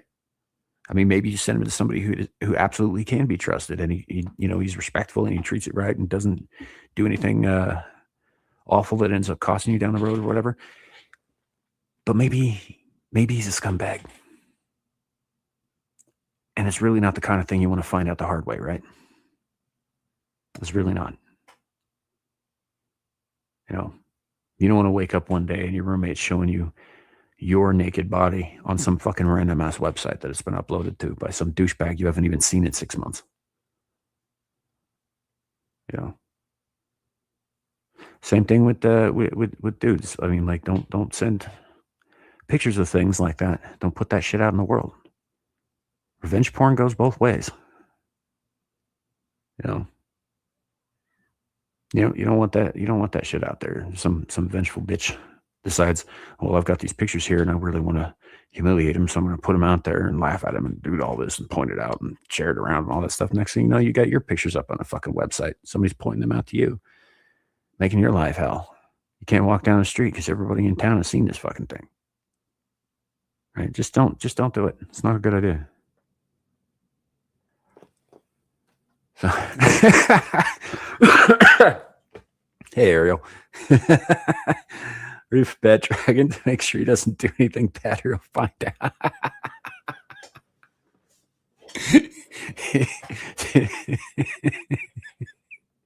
Ariel doesn't believe in revenge porn. She believes in making porn as revenge.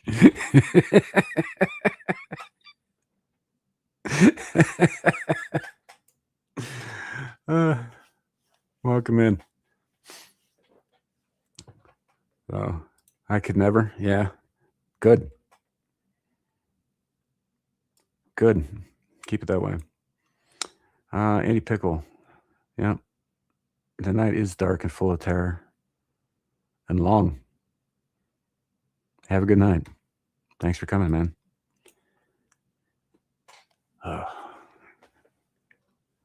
He's not wrong.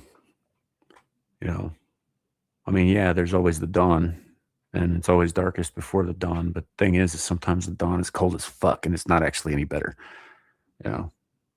Sometimes it just lets you see all the things that were stalking you in the night in crystal clarity.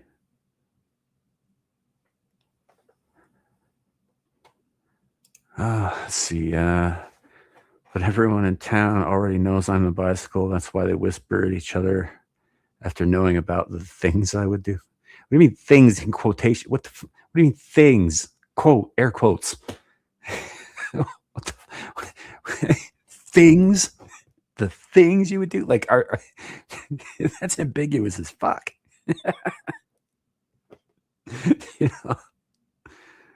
Like,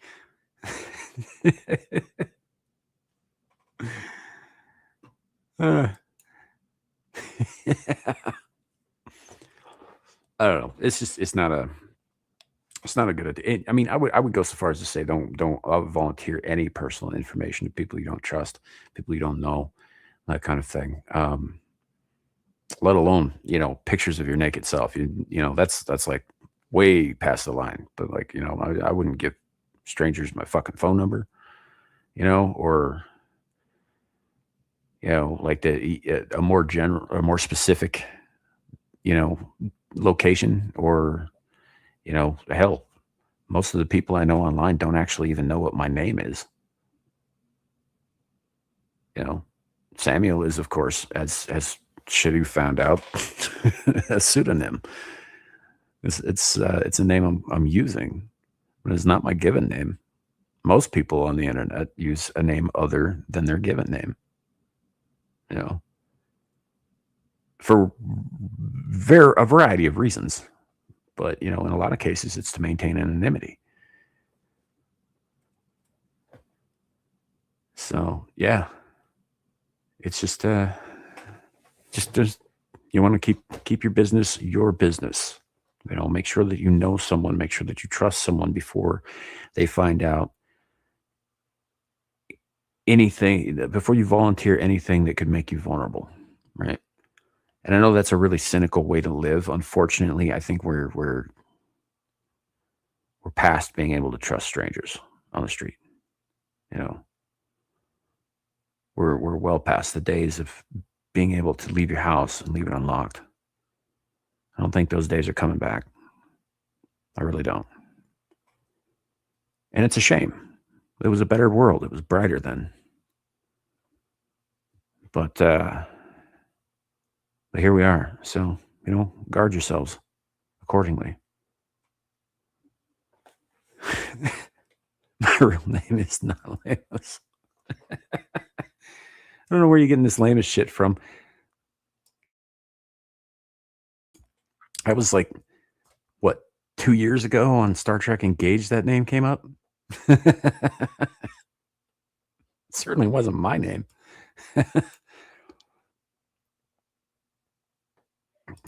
Yeah.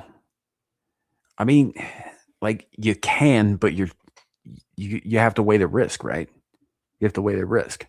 You can pull over and help somebody who needs help. You can do these things. And in general, I think it's a mark of good character when someone does. But I think in this world today, it's also a mark of inordinate trust and maybe even a little naivety. And it's not necessary. I'm not knocking people who do that sort of thing. I'm just saying, like, you don't know if it's going to be a Buffalo Bill situation. That's all I'm saying. You don't know that, right? You don't know if you're going to end up in a pit with some lunatic saying, put the lotion on its skin, or it gets the hose again. Like, that could happen. That could happen. It absolutely could. I mean, maybe it's just somebody who needs help, and maybe they're very thankful, and they're like, they go on their way and there's nothing else comes of it or whatever. Maybe they show up like a year later with a gift basket or whatever, and it's like, hey, thank you or whatever. Maybe that happens. That could happen too. It is possible that could happen, but you can't trust it, right? You can't take people at face value anymore, unfortunately. And I hate that. I do. I wish we could. I wish we could look someone in the eye and shake their hand and know them and know I could trust this person or I can't trust this person. There was a time, but that time is long past, and the digital age has only made things worse. And I think it's going to get a lot worse.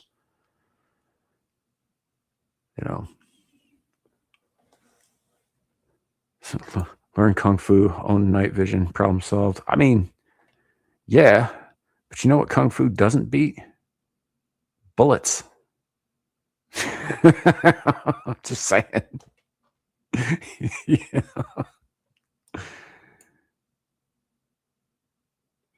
Yeah, like, you understand what my point, though, right? Like, I'm not. Obviously, it'd be a little weird if they showed up a year later and found your address and didn't have that information prior. Yes, that's a very strange thing to do. I'm just saying that, like, if that's as harmful as things get, is like just a thank you fruit basket. Awesome. Awesome. But honestly, you're taking your life into your hands every time you stop to help somebody, and you might just end up waking up in the back of a fucking trunk. It could happen. In fact, it's a lot more likely to happen these days, unfortunately, if you wake up at all. So yeah, it's just be careful, folks. Just be careful. You can't trust everybody. And know that there's going to be a lot of people, even if you are a good person and a decent person and a trustworthy person, there are going to be people who assume that you aren't because they can't be sure. So don't take that shit personally. Just know that that's going to happen. Because they have to. It's like with doctors ever since a certain event that occurred about 6 years ago now. I know for a fact that there are good doctors in the world. I know for a fact that there are people who genuinely want to cure illness and to heal people and to do something good in the world. I know they exist. The problem is, I also know that the ones who take bribes exist. I know that the ones who will harm you because you're the wrong religion exist. I know that some of these are psychotic fucking power mongers, and I know they exist. And you can't tell. You can't tell. So to kind of borrow a line from Ben Affleck from Batman versus Superman, which is not a good movie, but the line I think holds true, is if there's even a 1% chance that this doctor is not operating in good faith, is not a good person, then I have to take it as an absolute certainty. I can't take the risk. And the problem with that is I have to apply that across the board. I can't trust any of them now. Even the ones who can be trusted, I can't trust them. You know? So, and that sucks because there are people who are trustworthy. They are, but I can't take the chance, right? I got kids. I got family, same as everybody else. I got people I care about, people I need to keep from harm. Right? People who would suffer if something were to happen to me. Like, I just can't take those chances, and I don't think anybody can. Not really. You know. And that sucks. Samuel's Batman confirmed. Shut up.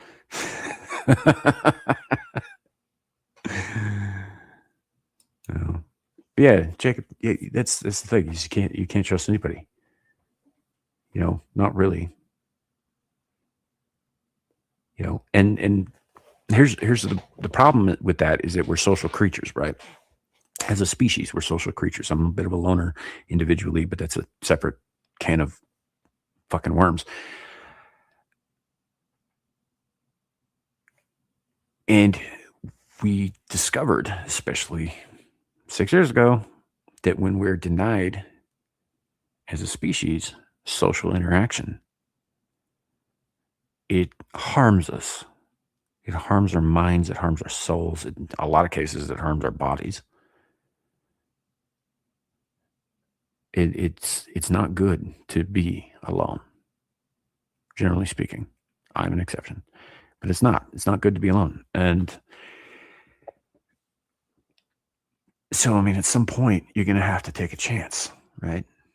If you want to make a connection with somebody, if you want to be involved in living, you know, if you want to fill that social niche that we all on some level crave, we have to take a chance on somebody sooner or later,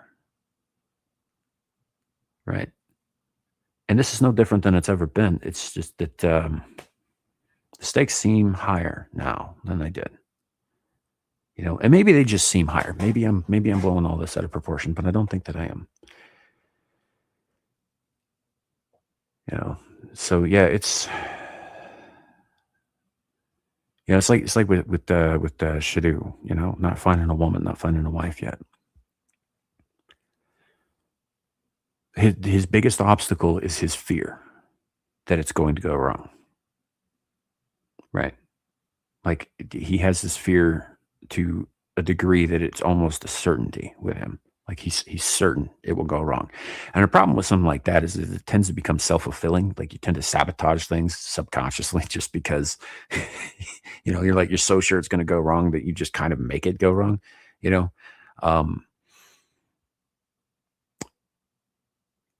And he wants a good wife, and I want a good wife for him. I think that would be really good for him. The problem is that if you are afraid to talk to every woman, you will never talk to any woman. So he's got to take that chance if he ever wants to find a wife. He has to actually put himself out there, and he's in a position now where nobody can be trusted, and that makes things infinitely harder, and that sucks for his whole generation. You know, it's not my favorite thing. I hate to see that. I mean, I've had my kids and I've been married, and I'm perfectly okay with dying an old man whore. Like, at this point, you know, it's not so much about me. And honestly, most of the time, social, this here, this what I do here, when I'm talking to you guys, when I'm on a panel with other people and I'm doing this internet thing that I do. This is as social as I get, right? And I can be talkative, and I can be, obviously I've been sitting here talking for almost 2 fucking hours straight. I can talk and I can socialize and I can do all those things, but it's better for me at a distance, right? So I can sit here staring at a computer screen, speaking into this microphone, and this is not even, I mean, like, we're interacting right now, and that's you know, that's good and that's fine and it's whatever, but it's also kind of parasocial, if you understand what I'm saying, right? We don't really know each other. We haven't met in real life. We don't know each other's real names, you know, and that there's kind of a barrier there, if you understand what I'm saying, as opposed to, say, going down the street and knocking on your neighbor's door and getting invited for a beer or whatever, and you sit there and you chat all afternoon, and you know, get to making actual, you know, in real life friends kind of thing. There's a difference. There's a big difference there. And that's something that I don't really do in my real life anymore, right? I do have friends, but I'm of the opinion that I have plenty. I don't really need any more. So I kind of stopped being sociable with anybody I wasn't already in a friendship with. You know? So, yeah, it just, you know, I kind of isolated myself. I go to work, I come home, I do this, you know. I with my kids, yeah, I'm very different. With the friends and family that I already have, I'm very different. But with the world at large, I'm just more or less like, fuck all of you, you know. No offense to you guys personally. I'm just saying that I generally will just shut it all out. And this outlet, this gives me, I guess, a degree of that social interaction. But even I know that this is sort of a parasocial kind of mindset, right? Which isn't entirely healthy. It isn't, you know. I'm also, like most YouTubers, kind of an attention whore. It comes with the gig. It's like, if you're not at least a little bit of an attention whore, you're not going to do very well at this or for very long. You know. So it's just, but that's the kind of thing that I think is being lost for generations. The whole COVID thing, masking up kids, keeping them away from each other for fucking a year, you know, like, it really fucked up their social development. Whole generation worth of screwed up social development. They can't read facial cues. They can't communicate properly because all I've ever seen are somebody's eyes, right? At least for a period of time, and they missed that, like, crucial bit. They're afraid of everybody now, and in some cases they should be afraid, but not. I mean, it's no way to go through life. I think we've done irreparable damage to our society in that short period of time because we're social creatures and because we curbed our social, I guess, natures. And that's not good. I think that's led to a lot of the distrust. And I don't know that we're going to recover from this. Not fully. So, but fuck, guys, I am sorry. I've been getting kind of like maudlin at this this month. Been a little. I've been in a weird mood lately too, and it's sort of coming through a little bit here. I'm usually better at keeping that shit to myself. You know. So Samuel Khan 2026 in Las Vegas is canceled. Was going to party like it's 1999. I mean, you can still do that. I'm just not coming. It's like, I don't do social gatherings, and I certainly don't do Vegas. I fucking hate that city. So it's not my favorite place in the world at all. I know some good people there, but why the fuck would I want to go and drink all day in the desert? You know. So, but you're more than welcome. Knock yourselves out. Yeah.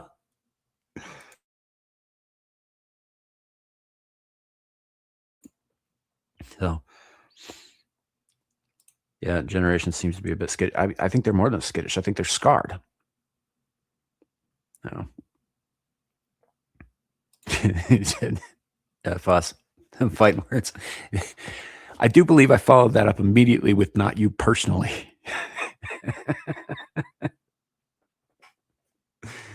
So, no, I'm not coming to California either. I don't like, there's nothing in California for me either. The only thing that's in California that I would consider visiting is my grandparents' graves. That's it. That's it. There's no other reason for me to ever go to the fucking West Coast. You know? It's like, it's way too goddamn sunny out there for one. That's a problem, right? I don't deal well with that shit. You know, yeah, it's always got the same goddamn lizard weather, to borrow an idea from Bill Hicks. You know, only lizards like this kind of weather. It's fucking hot and sunny every day, hot and sunny. You know? Nope, not for me. You know, just no. Plus, it's full of people I can't fucking stand. But we have beaches, yeah, full of bums and fucking heroin needles. What do you want? Oh man. Anywho, I think probably will. I don't know. I live in Wyoming for good reason. I don't love everything about this state. Number one, the climate is not ideal. It really isn't, but it is what it is. So I probably will stay here at least for the foreseeable future until I can conceive of a better place to be. That's not, death. So far that hasn't happened, at least not in the lower 48, right? Arctic Circle of Greenland. No, that is too far north, man. Too far north. I am in the kind of like sweet spot between like temperate zone and the fucking Arctic where, it's only cold and shitty half of the time. But when it is, it's really cold and shitty. I'm actually not in a great spot. Where I'm at is, the whole like northern half of Wyoming gets hit by the entire jet stream on its way down from Canada. So it's kind of awful weather-wise. It's not great. I wouldn't recommend it. Plus, we have a low population here, and I'd like to keep it that way. So, liberals out there, don't fucking move here. You won't like it, and you won't like us. Maybe in Laramie. It's super gay in Laramie. Go live there.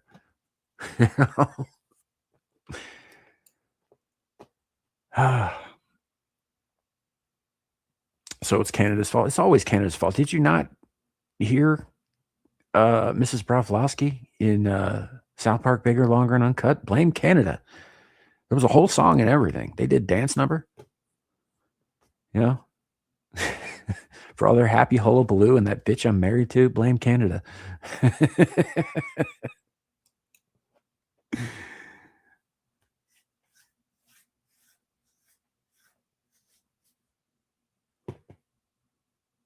Yeah. Hearing some awesome things about Wyoming. I mean, I was mostly talking to people who aren't you, Ariel. People who aren't generally watching these streams, who whatever. I mean, there's really only 2 liberal counties in Wyoming, and one of them is Albany County, which is not like super liberal, but the main city there, which is Laramie, is very liberal. And also very gay. The highest gay population, I think, in the whole fucking state. It's kind of like Wyoming, San Francisco, but cleaner. And also, there's no bridge or ocean or Alcatraz. And then you have Jackson County, which is where Jackson Hole is, which is where all of the Californian celebutards like to buy up property and pretend they're all rustic and shit, right? They all followed Harrison Ford out there, and as far as I know, he's the only one of them who's actually genuinely running a goddamn ranch. He also makes furniture. I don't know if you knew that about him. Yeah, like rocking chairs and shit. And he's a pilot. Weirdest thing. Anyway, but yeah, that place sucks. It's basically like going to like fucking Aspen or Cannes or wherever they like to congregate and do like gay celebrity shit. That's also, hilariously, that's where the Cheneys have their land too, by the way, that they don't live at most of the time. They just held on to it because it allowed them to run as from Wyoming, even though they don't actually live here. They just don't land here. It's fine, whatever. Mostly they spend their time in Maryland. Spent just enough time in Wyoming to qualify for running as representing Wyoming. But yeah, that's where the Cheneys live, out in Jackson County. So, oh man, Harrison Ford became Mel Gibson's character from The Patriot. He's kind of rough. But he's also like getting really fucking old. He doesn't move so good anymore. So, that Erin is trans American, so she's fine. She identifies as American. It's the rest of the Moosers. The Moosers? Is that like Hoosiers, but further north? The Moosers. That's good. I'm going to use that later, old lady. Oh, man. Erin is to blame for being Canadian. It's like, she's got the power to time you guys out. I don't know if you want to be antagonizing her. I can do it because it's my channel and she can't time me out. You know?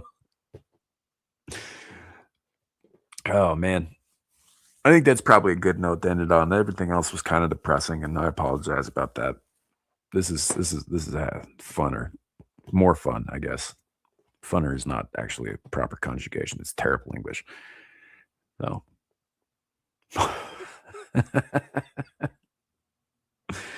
anywho, I appreciate you guys hanging out with me and all this. I do look forward to doing these once a month, and I think we talked about this before, but I think this works a little bit better as kind of a free form sort of stream of consciousness / conversational with you guys kind of stream.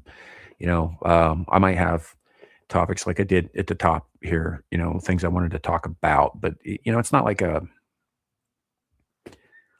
not a lot of structure to it. And I kind of like that, I think this format works really well for this stream. So, and I thank you guys for showing up every fucking month, man. We've been doing this over a year now, every month. It's been awesome.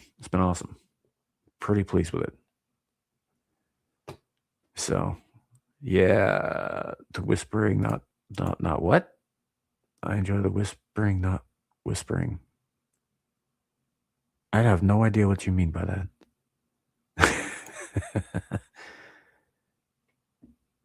So, yeah, organized chaos. Organized chaos is like basically described my whole life, which is so weird because I'm actually very, very regimented in real life. Like rigidly scheduled. Things have to be done at a certain time. It's only like,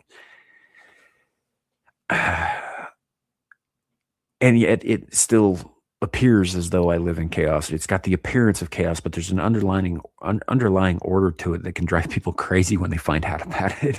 It's so weird. I can't really explain it without somebody experiencing it, I guess. But okay, I got you. Thank you. I enjoy doing it. I'm glad you guys show up and hang out with me, for a couple hours every month. It's a good time. It's a little bit more intimate than the panel shows. We do Abyssal Musings, and it's got its niche. It's got what we do over there, and that's really good, but it's not this. And Screaming into the Void is a whole other can of fucked up worms that I love, but it's definitely not this. And I like the variety. I like being able to do different things and all that. So I'm just I'm looking forward to next month and all that. And obviously this weekend we got Abyssal Musings this Friday, and we've got Screaming into the Void coming up on Saturday. Not sure exactly where we're going to go. There's been some stuff that's come up that we'll have stuff to talk about. We'll be doing the Beelzebub thing most likely after Abyssal Musings on Beelzebub, If and when Amira goes live, I will do my best to be there unless she decides to go live. I'm not on vacation anymore. I can't just like drop everything at work and show up. So if she starts doing shit on fucking Wednesdays again, I will do my best, but I can't guarantee I'm going to be like physically present for that. But if and when she goes live, I should be helping out there as well. And I do believe that we're back on next Monday for a stream of consciousness on the Renaissance Nerd. So look out for that. The only other thing of note that I've got coming up tomorrow night. So if you missed it yesterday, that was the last Star Trek Online stream for a while. We're not retiring the game. It was kind of just filler for this month anyway. So we'll come back to it when we need to, find something to play. But tomorrow night we're starting a new game. So it's Code Vein 2, which is sort of like anime Dark Souls. So I played the first one a couple years ago, really enjoyed it. So we're gonna check out the new one, which is available tomorrow. So we'll be playing it tomorrow, and all that. So new game tomorrow, Code Vein 2, and that'll be what we'll be doing for the foreseeable future for game streams. Otherwise, yeah, that's it. That's all I got. Thanks for coming, guys. Appreciate all of you. Really do. Have a great night. And remember, it could always be worse. You could be in Minneapolis. Good night, everybody. Bye.